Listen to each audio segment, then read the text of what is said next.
कुरुक्षेत्र कांड पर इंसाफ की लड़ाई लड़ने पहुंची महिला आयोग की चेयरपर्सन रेनू भाटिया के खिलाफ भी आवाज उठने लगी। नर्सों पर मिलीभगत का आरोप लगाया, सवाल पूछे, क्या आपकी बेटी है? छोड़ू किसी के साथ 15 मिनट कमरे में। इस बयान पर ऐसा बवाल मचा कि नर्सिंग स्टाफ विरोध पर उतर आया और इसी बीच रेनू भाटिया का इस्तीफा। लेकिन सोचिए, जो अस्पताल जिंदगी बचाने की जगह होती है, उसी अस्पताल में एक बेटी की अस्मत से खिलवाड़। कुरुक्षेत्र के अस्पताल से सामने आई एक ऐसी ही सनसनीखेज घटना ने पूरे हरियाणा को झकझोर दिया। इलाज और भरोसे के नाम पर अस्पताल पहुंचे एक लड़की के साथ ऐसा हुआ जो बताने में भी शर्म आ जाए, और ये गंभीर आरोप लगे हैं एक डॉक्टर पर। दोस्तों नमस्कार, मैं आपका यार जतिन पत्रकार। क्या आपकी बेटी है? छोड़ो उसे किसी के साथ 15 मिनट एक कमरे में।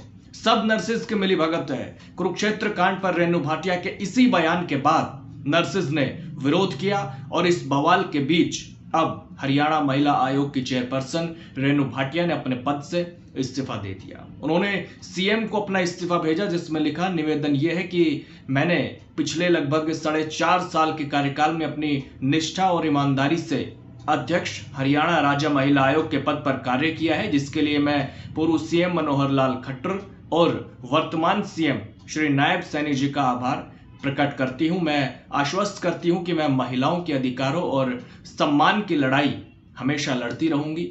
भविष्य में भी मुझे किसी पद पर नियुक्त किया जाएगा तो मैं उसका निर्वाह पूरी निष्ठा और ईमानदारी से करूंगी। मैं वर्तमान में इस पद से त्यागपत्र दे रही हूं, अतः मेरा त्यागपत्र स्वीकार करने की कृपा करें। भाटिया के बयान के बाद हरियाणा नर्सिंग एसोसिएशन ने चेतावनी दी कि स्ट्राइक बुधवार को भी जारी रहेगी।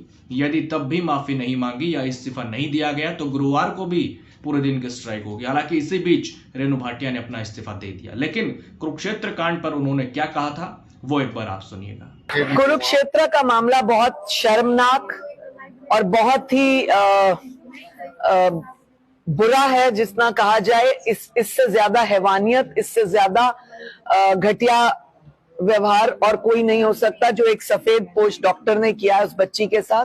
3 नर्सेज की ड्यूटी उस ओपीडी में थी, परंतु एक भी नर्स अंदर नहीं थी। या तो ये डॉक्टर आने नहीं देता या नर्सेज के साथ सेटिंग है कि नहीं आना जब महिला पेशेंट हो। ये हमें इंटरनल बातें वहीं से पता लगी।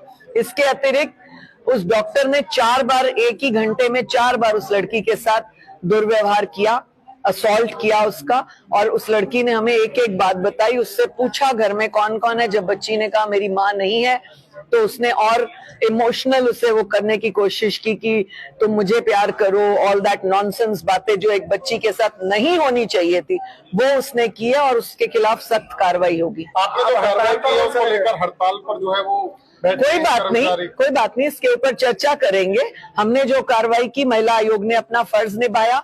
कैसे महिला डॉक्टर, महिला नर्सेज ने एक डॉक्टर के साथ अकेली बच्ची को अंदर छोड़ दिया। और मैं आपके मीडिया के माध्यम से पूरे देश को पूछती हूँ, पूरे हरियाणा को पूछती हूँ, जब हम महिलाओं की कोई चेकअप होता है, डिलीवरी होती है, कोई इस तरह की बात होती है, चाहे मैच्योर हो, अनमैच्योर हो, बच्ची हो, तो डॉक्टर के साथ हमेशा एक महिला स्टाफ रहता है। कहाँ था वो महिला स्टाफ? इसीलिए अब वो अपने आप को बचाने के लिए हड़ताल नहीं, वो देखकर माफी किस बात की? उनको माफी मांगनी चाहिए, बच्ची से माफी मांगनी चाहिए, जिसका असॉल्ट हुआ, बच्ची से माफी मांगनी चाहिए। अदरवाइज मेरे से पूछेंगे माफी कैसे मांगी जाती है, तो मैं उनको बोलूंगी वही सब प्रोसेस होने दीजिए जो उस बच्ची के साथ हुआ, फिर माफी है। दरअसल कुरुक्षेत्र के लोक नायक जयप्रकाश सिविल अस्पताल में एक लड़की के साथ गलत हरकत होती है और उसके बाद रेनू भाटिया 7 जून को अस्पताल का दौरा करने पहुंचे।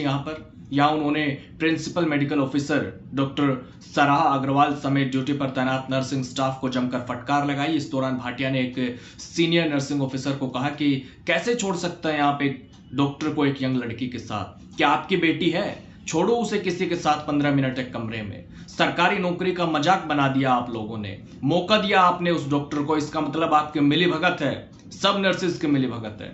और इसी बयान के बाद विरोध शुरू हुआ और जिस नर्स को रेनू भाटिया ने ये सब कहा, उनका क्या कहना है वो भी आप सुनिएगा। एलएनजेपी में पिछले 20 साल से मेरी ड्यूटी चल रही है। उससे पहले मैं सीएससी बारना में कार्यरत थी और 4 से 4.5 साल मुझे एलएनजेपी में हो गए। और मेरे पास यहाँ पे ओपीडी जो हमारी डॉक्टर्स ओपीडी है उसका एसएनओ का चार्ज है, जिसमें कि मुझे सुपरविजन का काम दिया गया है। जो भी साफ सफाई देखनी है, हमारे क्लास पर क्या काम कर रहे हैं, और कोई भी डिमांड होती है, डॉक्टर्स जो भी डिमांड बोलते हैं, कोई टेबल चेयर अरेंज कराना, बीपी ऑपरेटर्स या जो उससे भी कंसर्न जो भी चीज़, मैं उसको अरेंज कराती हूँ हमारे स्टोर कीपर दीपक बाबू जी को। तो कल जब ये हुआ, डॉक्टर सैली वाला जो चल रहा है आजकल सबको ही मतलब पता है ये, तो उसमें 29 तारीख को ये बात हुई। और जबकि मेरी तो ड्यूटी सुपरविज़न की है और दूसरी स्टाफ है नेहा, वो इंजेक्शन ओपीडी में ड्यूटी करती है। और जब भी हमें कोई डॉक्टर बुलाते हैं कोई फीमेल एग्जामिनेशन के लिए, तो हम तुरंत ही चले जाते हैं। लेकिन उस दिन हमें कोई नहीं बताया कि कोई फीमेल वहाँ पे अटेंडेंट अंदर है। और हमारे बारे में जो भी कल हमारी मैडम आए थे, मैडम रेनू भाटिया आए हुए थे, और उन्होंने हमारी नर्सिंग कैडर के समस्त मतलब बहुत ही गलत जो वर्डिंग यूज़ की है, वो हमें बहुत मतलब महसूस हो रहा है भी हमारी गलती नहीं है। हम अपना पूरा काम डेडिकेशन से करते हैं, कभी मॉर्निंग इवनिंग नाइट ड्यूटी करते हैं। जब भी हमें घर से बुलाया जाए हम तभी भी हाजिर हो जाते हैं ड्यूटी पे, कभी फिर भी उसके बावजूद हमारी बहुत ही मान सम्मान को हानि पहुंची है जिससे। नर्सिंग सिस्टर मेरी ड्यूटी ओपीडी में है। अगर मुझे जैसे मेरी सुपरविजन की ड्यूटी है पिछले 4 सालों से, अगर मुझे डॉक्टर बुलाते हैं, ओपीडी में 16 डॉक्टर्स हैं डॉक्टर सैली के अलावा, जब भी मुझे बुलाया जाता है मैं चली जाती हूँ कि कोई फीमेल एग्जामिनेशन करना है, कभी मतलब डिनाई नहीं किया। प्लस एक फीमेल हमारी अटेंडेंट भी है, जब भी बुलाते हैं हम चले जाते हैं। लेकिन डॉक्टर सैली ने हमें नहीं बुलाया। वो भी हमारी बेटी जैसी है, लड़के के साथ गलत हुआ है हम सारे मानते हैं, लेकिन हमारी तो उसमें कोई वो नहीं है। वो कहते हैं कि इन्वॉल्वमेंट है हमारी नर्सिंग की। तो उनका कहना है कि उन पर जो आरोप लगे हैं वो उनसे दुखी हैं। जो कुछ भी हुआ उसकी हमें कोई जानकारी नहीं थी। डॉक्टर शैली ने उनको नहीं बुलाया था। डॉक्टर शैली वही है जिस पर लड़की के साथ गलत काम करने के गंभीर आरोप लगे हैं। जिस लड़की के साथ गलत हुआ, रेनू भाटिया ने उससे मुलाकात भी की, लेकिन अस्पताल जैसी जगह पर ऐसा कांड बहुत बड़े सवाल खड़े करता है। खैर, पुलिस आरोपी डॉक्टर को पकड़ चुकी है, जेल भेजा जा चुका है। रेनू भाटिया अपने पद से इस्तीफा दे चुकी हैं, लेकिन कई सवाल अभी भी जवाब मांग रहे हैं। आखिर अस्पताल के भीतर ऐसी घटना कैसे हुई? सुरक्षा और निगरानी में चूक कैसे हुई? ऐसे कई बड़े सवालों के जवाब अभी भी बाकी हैं। नमस्कार।